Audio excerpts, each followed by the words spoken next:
Hey guys, quick coffee break to tell you the one thing that I think you should know for today. It has to do with the Supreme Court and the healthcare law and the age-old question whether or not third time is really the charm. Is it really three strikes and you're out? Is three really a company? I'll explain in just a moment. So at this time of year, we get the decisions by the Supreme Court. They've already heard the cases, they've weighed both sides, they have deliberated, and now we're actually hearing the end results. And there was a legal challenge to the healthcare law that was passed in 2010, often called Obamacare. You had a group of Republican states that sued and said, hey, the healthcare law can't stand as it currently is because Congress took away the penalty that was attached if you did not buy healthcare. Remember, back when that law was passed, there was a penalty in place to try to motivate people to buy healthcare, and that was critical to the way that this healthcare law was going to function. But Congress decided to take that penalty back. It still exists, but the amount is zero, so it's effectively gone. And so Republicans were saying, hey, without this, the law can't stand, so they sued.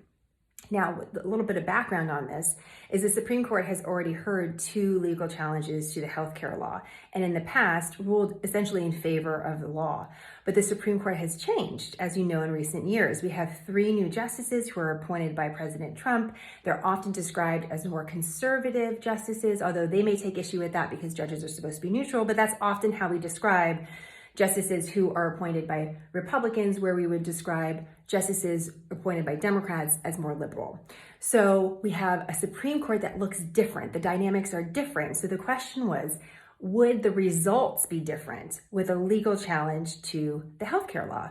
And the decision wasn't. The Supreme Court ruled essentially in favor of the law. So let me explain. Basically, what the Supreme Court said to this group of Republican states is, we understand your complaint, but you weren't actually hurt by this. You weren't actually hurt by this penalty being taken away. So you don't have standing to bring this case. So the law stands. So this is the third major challenge to the healthcare law in recent years. And the end results have all been the same, that the law can continue to stand and function as it is.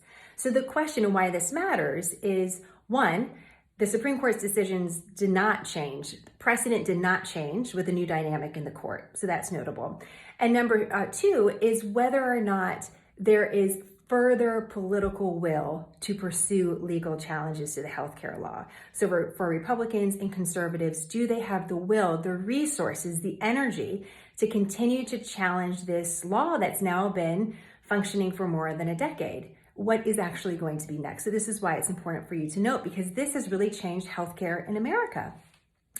What's interesting also to keep in mind is we look at the Supreme Court as so critical and so important. And the reason why is that if the Supreme Court ruled in favor of these states, with a swipe of a pen, the law changes. So it's really high stakes.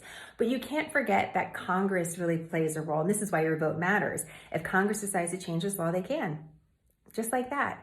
And it can look different. So my question for you is, if you were able to speak to your elected representative, what would you say to them? What is the priority, especially coming out through this pandemic for you when it comes to healthcare in America? What would you say to them to prioritize? I'm so curious. So we're gonna have more on that on our website. We also have another big decision by the Supreme Court having to do with same-sex couples and foster adoption. The Supreme Court ruled in favor of the Catholic organization that was part of this case. We broke it all down on our website as well for you, so check that out. All right, guys, back to work. Questions, comments, let me know. Always more, smartnews.com.